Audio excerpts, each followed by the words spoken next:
Welcome back to our weekly show, Let's Talk Immigration. We have our guest, the Marketing Director of Brampton Immigration Consultancy, Sandeep Singh. Today we'll be talking about the mandate letter that Canada's Prime Minister Justin Trudeau issued to Canada's new Immigration Minister Sean Fraser. First, let's talk about what does this mandate letter mean, what is the history behind it, and how important is it not just to Canada, but its Prime Minister and its new Immigration Minister. So. Thank you for having me in this show. So as we know that Justin Trudeau sent a mandate letter to our new immigration minister.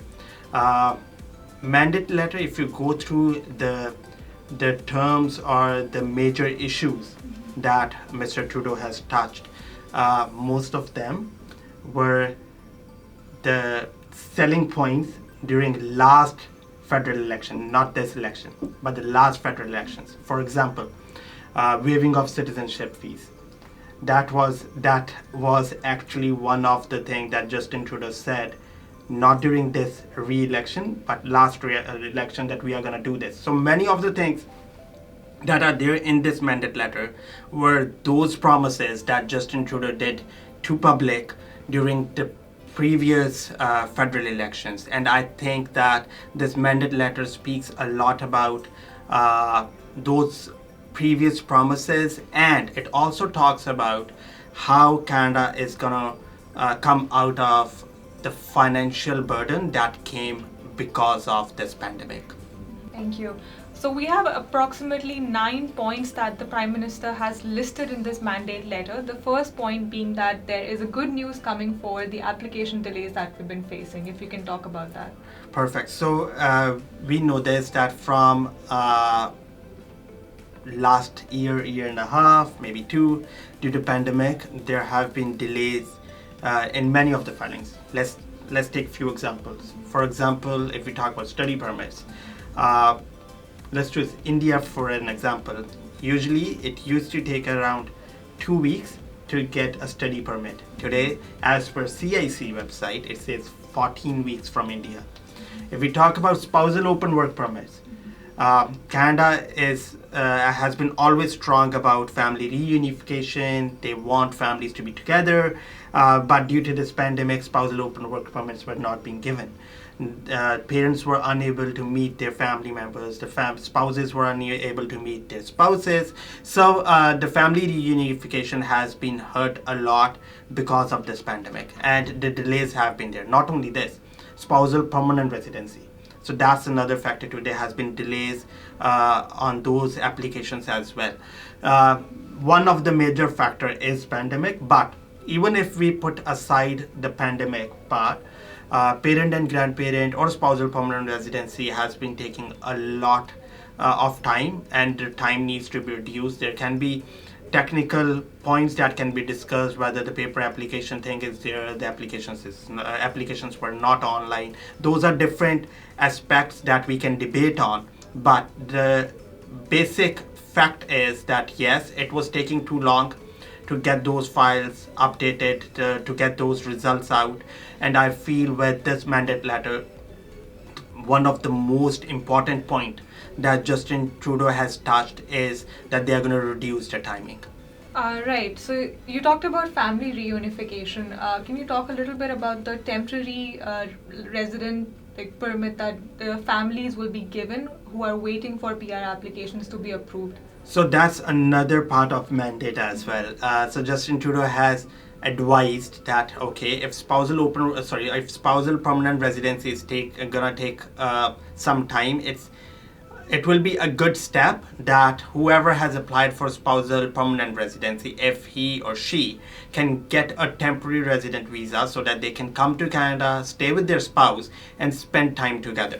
So if immigration minister is able to do this, I think the concept of family reunification will become more stronger. Canada has history of uniting families. Canada has always talked about bringing families together, and it's really important that we it's a high time to work on this, and uniting those young families together would mean a lot to those families as well. Right, and the Prime Minister has also asked them to create like a municipal nominee program. Can you talk about what is an MNP and what will it mean for people who are wanting to come to Canada? So we need to understand one thing. What is this immigration about? Why do Canada need new people in? And what is the purpose of it? The major purpose is that we have a huge land, but the population that we need, we don't have that young population in Canada. What happens is usually when people come, they love to stay in the developed areas. How will this MNCs, municipal nominee programs, or Atlantic Immigration Pilot Program, or such programs would help Canada economy to move ahead and develop those places which are not developed yet? If we take an example of Atlantic Immigration Program, that's the best example. That's the best example that suits municipal nominee program. So what was Atlantic Immigration Pilot Program? Atlantic Immigration Pilot Program was that Canada wanted to bring few people to Prince Edward Island, New Brunswick, Nova Scotia, and they created this program saying that, okay, if you come and stay in these provinces, you will get permanent residency easily. And the people who came to those provinces started staying there. So the population growth has increased in those areas. Not only that, even the economical part, those provinces has gone ahead from where they were before this program. So this immigration program helped those provinces to develop in a better way. Now, from that Atlantic Immigration Pilot Program, a new idea came up that let's do something on a municipal level. Like if you see, we have a federal immigration we have federal immigration policies. Then we have PNPs, which gives powers to provinces to bring people in as per those province demands. Now it's another stage. We are talking about something really beautiful, really like out of the box. That okay, let's give some powers to municipalities. Maybe city of Brampton needs people that a province cannot understand, or maybe Windsor needs someone that province doesn't know about. So giving those powers, giving municipal options that okay, recruit people as per your needs will not only help those municipalities to move ahead, but it would also give new immigrants options to succeed in a country like Canada. So you talked about recruitment processes, employers. We know that they have been asked to create a trusted employer system, which often we found that there have been a lot of scams and everything. So can you talk a little bit about how the system is going to be, and like what does that mean for people who want to come and work in Canada and those who are already in Canada? So I was going through an article this morning, and according to that article, it says it was just talking about Ontario. And according to that article, I'm not sure about the exact numbers, but the numbers were in thousands, that Ontario is short of labor, and we need foreign workers to come to Canada and work. We need employers who can, give employment to those individuals, because as of today, one of the factor is the pandemic, but there are other factors behind it too. Even before pandemic, we were always short of labor. We needed workforce. And when people say that, we should stop foreign workers coming to Canada, I assume that is not possible. By doing so, we are not going to only hit a Canadian economy, but it will be unjust to Canadian employers as well, because they need people to work in those companies and generate business that would help Canada to lead ahead. So to do so, what the mandate letter also said, that they are going to create a hotline system. I would love to see what that hotline system is. That's really true that there are employers, there are good employers, there are bad employers, but the point is that we have done one of the story to one of the major newspapers also covered it. There was a client who came to Canada through some ghost consultant, was misled, and then we tried helping him. So there are way outs. If there are people, if there are employers who are misleading people, who are doing trafficking type of a thing, there is a law for that. And we are all, like, being marketing director for Brampton Immigration Consultancy, we offer free services, pro bono services to those clients who need help in such cases. But along with that, there are good employers as well. And I feel majority of the Canadian employers are good employers, which they need people to not only to help their company grow, but when their company grows, it also helps Canadian economy grow as well. And can you talk about what is there a good news for undocumented workers who are working in Canada? 100%. So we need to understand that Canada is a land of opportunities. There has been a history where people in need were given space in Canada. There have been a bad history too. Like if we remember about Kamakatamaru, when our forefathers came to Canada, they wanted to land here. That bad mark of history is always gonna be there. But the positive part was that this same government in the parliament apologized for that unjust. And since 80s, I would say that Canada has been a leading country that has been speaking about human rights, that has been talking about defending human rights all around the globe. And it has given opportunities to people who have been in a situation where they needed help, whether it was Punjab during 80s, or it was Syria recently, or Afghanistanis, or people in Hong Kong. So these are few examples that shows that Canada has been playing a leading role when it comes to human rights.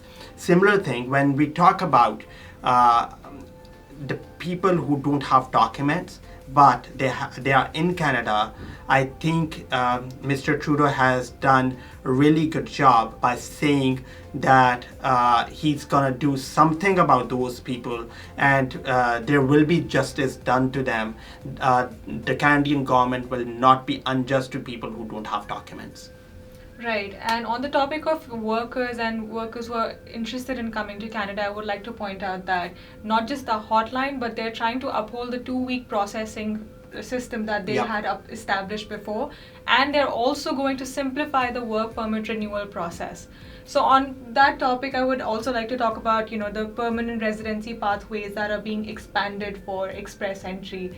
So it's the most important point most at the important end. at the end, yeah. So can you talk about what is happening to the federal skilled workers program in that case if we're opening more pathways through express entry? Right. See, this is just a mandate letter, but when a prime minister says something, it means that that's the direction he wants to give. So as per this mandate letter, one thing is clear, that international students and temporary foreign workers, there's a good news for them. The good news is that express entry system will help them get permanent residency in an easier way. And when I say easier way, why so? If you see the mandate letter, it did not say anything about federal skilled worker program, not even a word on it. So it shows that they want someone who has gained Canadian experience, who has gained Canadian education. That is the priority for them. Instead, someone who is outside Canada, has good amount of experience, can score really well in English or French. That was nothing has been said on them. So I assume that the best way to get Canadian immigration in future, as per this mandate letter, will be that either you come on a temporary foreign worker platforms or study permits, gain Canadian education, gain Canadian experience, and then move towards express entry. Or municipal nominee programs or PNPs I assume will only be the way out to get permanent residencies in Canada for people who are outside Canada. Right, so you are saying that getting a study visa or studying in Canada is the most easiest way. Yeah. Okay.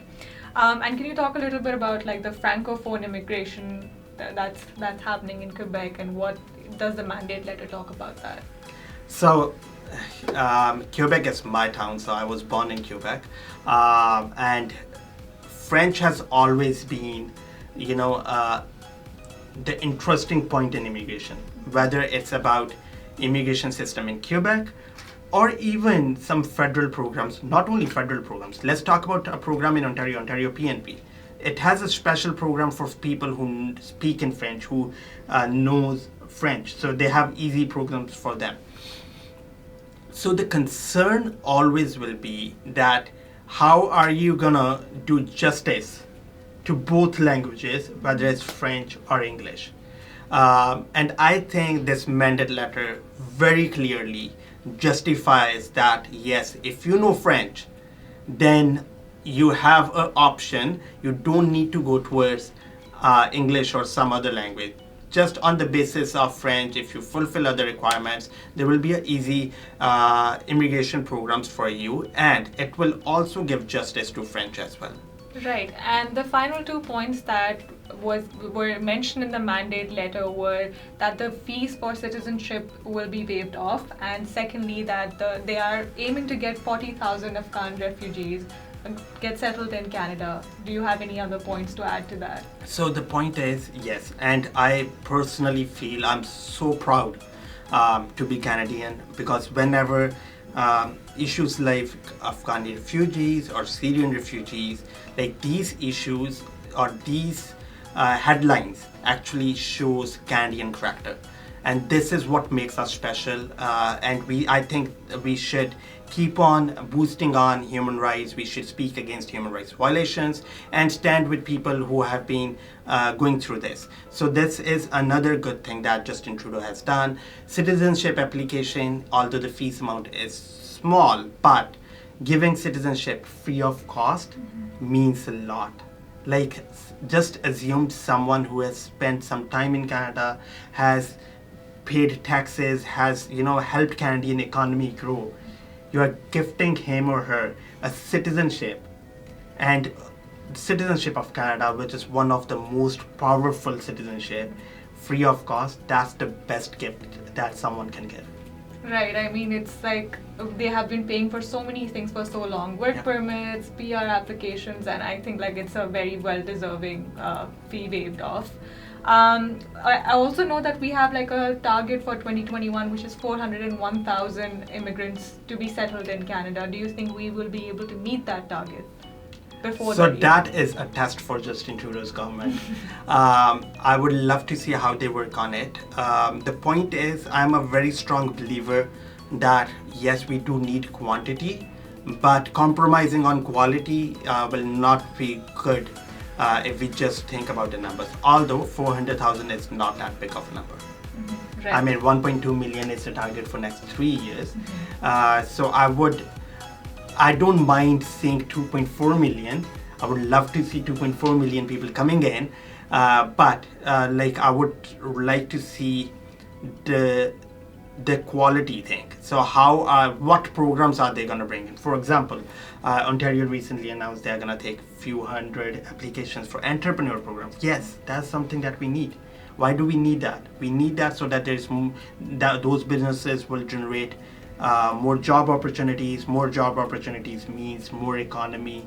More economy means that we all live in a safe economical country. During last 1 year, 1.5 years, 2 years, we all have gone through a lot, and we want to be protected when we talk health-wise, but we also need to be protected economically. So these policies will help us be safe on economical level. I would love to see how this new immigration minister, who is from Atlantic provinces, so I expect a lot from him. So I want to see how they work on the quality, but I'm very well positive on this. I'm very well hopeful that Mr. Trudeau and his government will be justifying those 400,000 people. Well, thank you so much, Sandeep. Those were all the questions that we have for this episode. We'll be talking more about Canadian immigration and other countries as well. But before you go, a reminder that Brampton Immigration Consultancy is having seminars in Pakistan from January 7th to 10th, 2022. So please don't forget to register. You can go on their website. We'll link up in the description box. Thank you so much and see you next time.